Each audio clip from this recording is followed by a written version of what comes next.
السلام عليكم.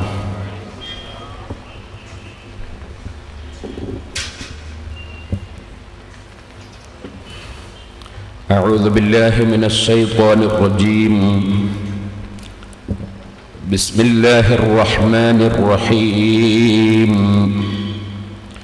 الحمد لله رب العالمين، نحمده ونستعينه ونؤمن به ونتوكل عليه، ونعوذ بالله من شرور أنفسنا ومن سيئات أعمالنا. من يهده الله فلا مضل له، ومن يضلل فلا هادي له.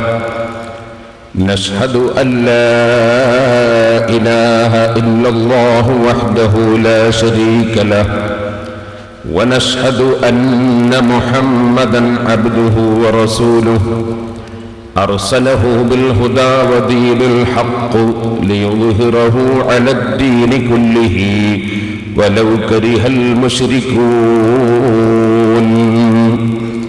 اللهم صل وسلم وبارك على رسولك وحبيبك سيدنا محمد وعلى آل وأصحاب سيدنا ومولانا محمد وعلى جميع الأنبياء والمرسلين والآل والصحابة أجمعين.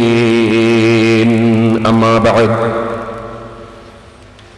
فقد قال الله تعالى في القرآن العظيم: أعوذ بالله من الشيطان الرجيم.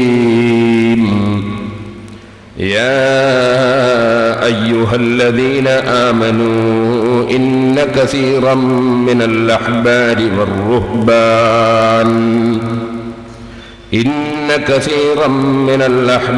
والرهبان ليأكلون أموال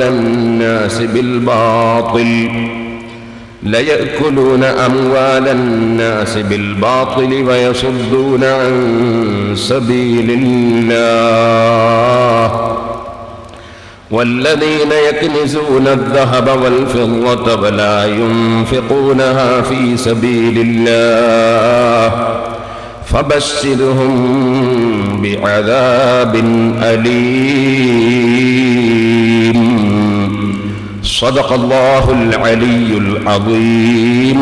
صدق وبلغ رسوله النبي الكريم، ونحن على ذلك من الشاهدين الشاكرين، والحمد لله رب العالمين. وكل نفس أوهم التشبيها أوله أو فوض ورم تنزيها.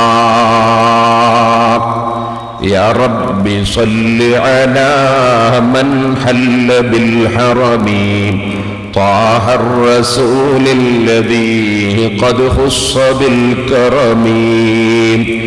يا رب بالمصطفى بلغ مقاصدنا واغفر لنا ما مضى يا واسع الكرم.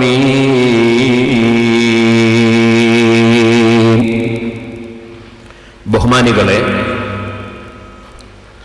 അല്ലാഹുവിൻ്റെ മഹത്തായ അനുഗ്രഹം കൊണ്ട് നാദാപുരത്ത് ഈ വർഷം നടക്കുന്ന നമ്മുടെ മൂന്നാമത്തെ ഖണ്ഡന പ്രസംഗമാണ് ഇത്.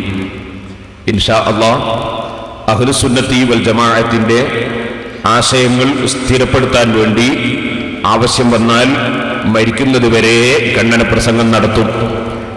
ഈ കാര്യം ആദ്യമായി സൂചിപ്പിച്ചുകൊണ്ട് ഞാൻ വിഷയത്തിലേക്ക് കടക്കും.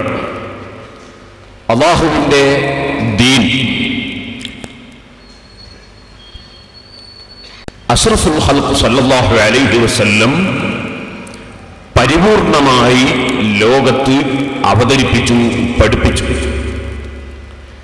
ആ പഠിപ്പിച്ച ദീൻ അവിടുത്തെ ശിഷ്യന്മാരായ സഹാബികൾക്കാണ് ജീവിതത്തിലൂടെയും നിർദ്ദേശങ്ങളിലൂടെയും അംഗീകാരങ്ങളിലൂടെയും പ്രവർത്തനങ്ങളിലൂടെയും എല്ലാം കാണിച്ച് ബോധ്യപ്പെടുത്തി കൊടുത്തിട്ടുള്ളത്.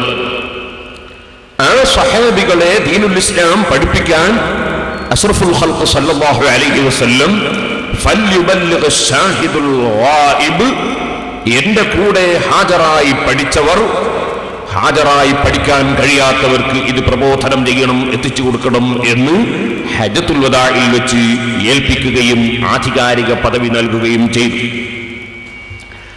ആ സ്വഹാബത്ത് പഠിപ്പിച്ച ദീനുൽ ഇസ്ലാം നബി സല്ലല്ലാഹു അലൈഹി വസല്ലമ തങ്ങളിൽ നിന്ന് മനസ്സിലാക്കി സ്വഹാബത്ത് ലോകത്ത് പ്രചരിപ്പിച്ച ദീനുൽ ഇസ്ലാം. ആ ദീനുൽ ഇസ്ലാം മഹാന്മാരായ പണ്ഡിതന്മാർ അതിന്റെ പ്രമാണമായ പരിശുദ്ധ ഖുർആനും നബി സല്ലല്ലാഹു അലൈഹി വസല്ലമ തങ്ങളുടെ ഹദീസുകളും സുന്നത്തുകളും മഹാന്മാരായ സ്വഹാബത്തിന്റെയും ആദ്യകാല നൂറ്റാണ്ടിലുള്ള പണ്ഡിതന്മാരുടെ ഏകോപനങ്ങളെയും അതുപോലെ